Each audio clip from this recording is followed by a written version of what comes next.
Good evening. This is the Elliott wave update for the S&P 500 for Tuesday, November 2nd, 2021. The markets remain volatile. The markets remain on cruise control to reach new all-time highs. That was achieved in the S&P and also in the NASDAQ today. And I believe also the Russell managed to cruise up there and put in a new all-time high as well. So everything seems to be lining up. It is taking longer than maybe many of us expected. It's going against the odds that many of us weren't looking for. But when I open it back up, again, beginning on the hourly chart, and I look from the starting point, that what I'm counting is an intermediate B wave that has actually turned into an irregular B wave. So that adds some additional layers of Fibonacci extensions for the move up.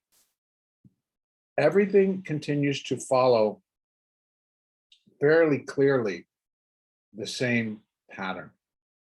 And what I'm counting is an A and a B, and we're in that final C wave up. And within it, everything is truly following according to rules and guidelines that Elliott himself wrote down and passed forward. And so, as I've discussed several times, part of my whole reason for writing my own work on, as an ebook entitled "You Are Your Own Guru," and the whole purpose was, again, to educate, but to go back to what Elliott wrote, to go back to the original work, and to ensure that the count is according to the way the originator of the theory put it down. And I am following that, except there's one small difference that is occurring, and that is that on Elliott's observations, he found that it was the third wave of 1, 3, and 5, that it was the third wave that often extended within. So it became the extended wave. And his observation really was that either 1, 3, or 5, when we're in a 5-wave impulse, that 1, 3, or 5 would extend. And so most of the time he found it within the third. I am now finding it in the third, and then also the fifth, and then within the fifth of the fifth, etc. So I'm now going to break that all down. But suffice it to say that I am satisfied with the count as it has been put out thus far. So we remain in a C wave to finish so a minor C wave to finish an intermediate B wave. Now, breaking down into that C wave, it will consist of, since a minor degree, it's going to consist of 5 waves of minute degree, of which we have 1, 2, 3, 4. The 5th wave of minute degree began at 4513 or 4514, we can call it. Sorry, that's not true. 4511. And is still underway over 100 S&P points higher. So that within that 5th wave, though, we have, which will break down into 5 waves of subminute degree, we have 1, 2, 3, 4. And again, within that 5th wave, it is subdividing. And so we have, now I'm going to bring this down. So actually, I don't need to take that back. I am just going to open it up from here, keep it on that hourly chart, please. All right, so sometimes, there you go. So here we are, this is the bottom of the 4. We have 1, 2, and then 3 subdivides. 1, 2, 3, 4, 5 for the 3rd. Then we have the 4th. And now we're in the 5th of the 5th of the 5th. So we're there, we're getting up there. And guess what? It is subdividing. So I'm counting it again. This is on an hourly basis. 1, 2, 1, 2. And this may be 3, and we've now maybe done 4, but I don't think so. If I had to count it, 1, 2, 1, 2, 1, 2, 3, 4. If that completes it, we need to go up, break it to a new high above 46.27. Doesn't have to be much, but it needs to be higher. And that'll complete the third. Then we do another fourth, and then a fifth, which completes another third, and then another 4, and then another 5. So I'm continuing to add then extensions to show where we think these fifth waves will come in. So right now, even in this subdivision, I only have 1, 2, 1, 2, 1, 2, 3 of this internal third wave. 4. If it did, it ended in a failure. All things are possible, but I think either one way or the other, I think we need to go up and complete this, pull back down, run back up, complete the next level out, pull back down, and then go up. So what does that kind of tell us of where we might end up? Well, I think what I'll add now is an additional extension to, and I'm going to use this and this level to give me a fifth wave to complete the third. And that's going to be from this side to here. That didn't work. So very, very sensitive scroll. We're going to go from this wave to, okay, so I'm looking for the internal fifth wave. 7. Let's take it down to there. And here we have 50% of 46.31. And then we have additional up there at 46.35. And then a big cluster right into the 46.39, 46.41, up to 46.50. Now, this fifth wave could, because remember, this is what I'm measuring against the third, it would equal this third at 46.48 to 49. That is a possibility, but now I'm looking at this just to complete this third wave. Then we still have another pullback and another rally to finish this third wave. So we're just finishing 3 of 3. So this is 1 of 5, 2 of 5, 1 of 3 of 5, 2 of 3 of 5, 3 of 3 of 5, 4 of 3 of 5, and I need one more high to complete 5 of 3 of 5. So that's where, wherever this happens, that's where the 3 is going to be. If I label this, I have 1, 2, and then it subdivides. 1, 2, 3, wherever this ends up, 4, 5. Right? 1, 2, 3, 4, 5. And then again, 4, 5. That finishing wave, I believe, will likely get us up into this area. So we have the 100 level, and that's for this 5, right? That's what that's lined up.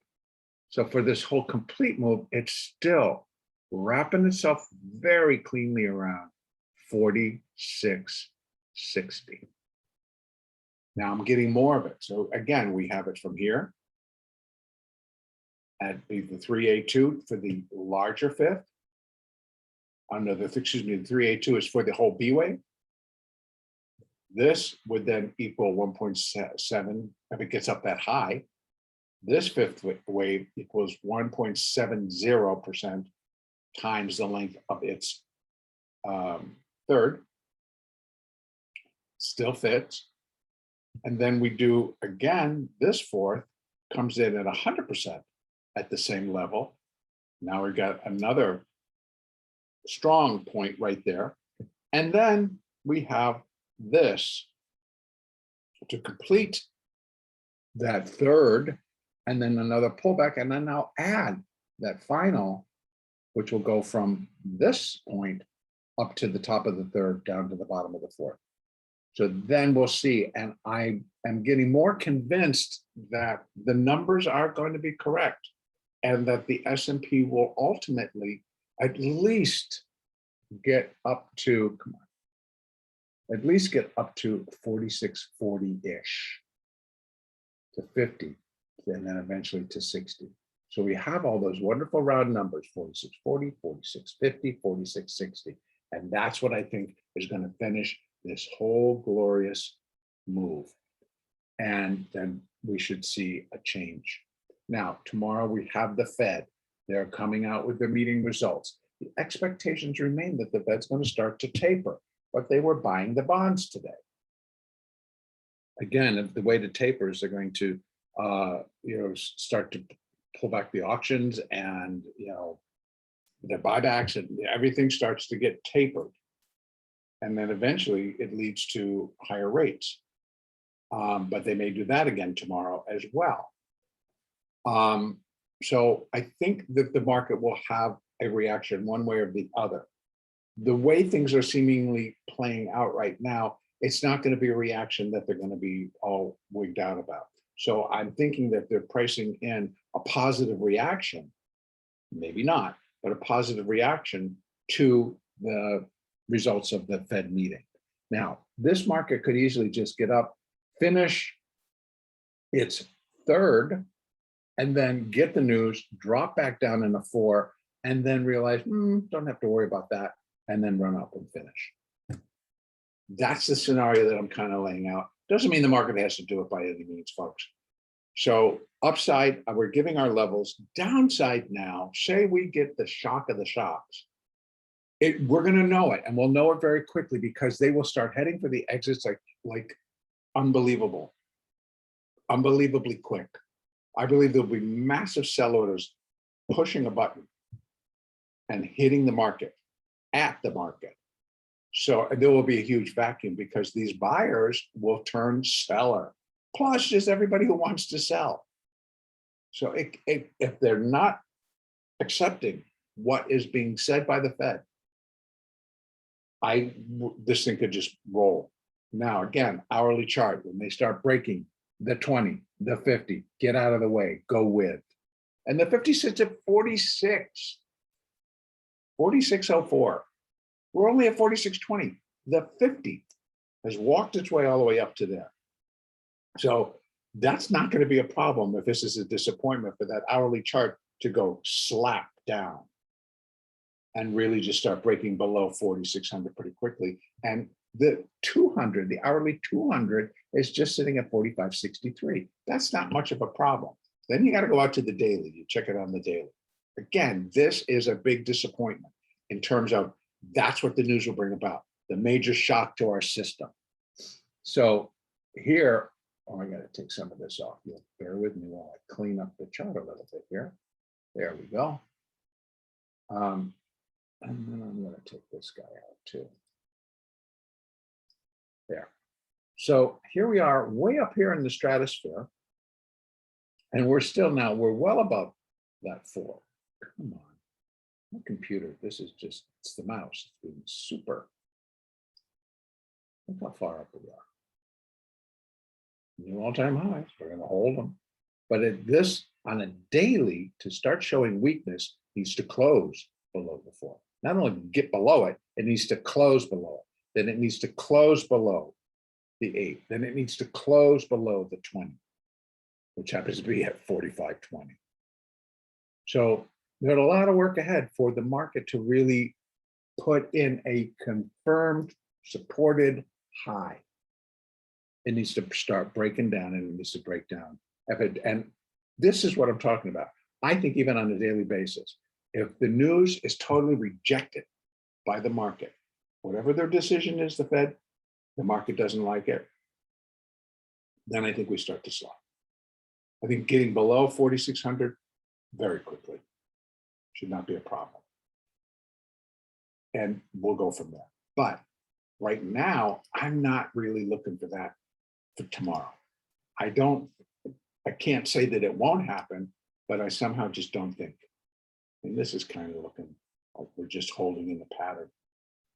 And we're going to go up, finish this thing, come back down and go up again. We'll see.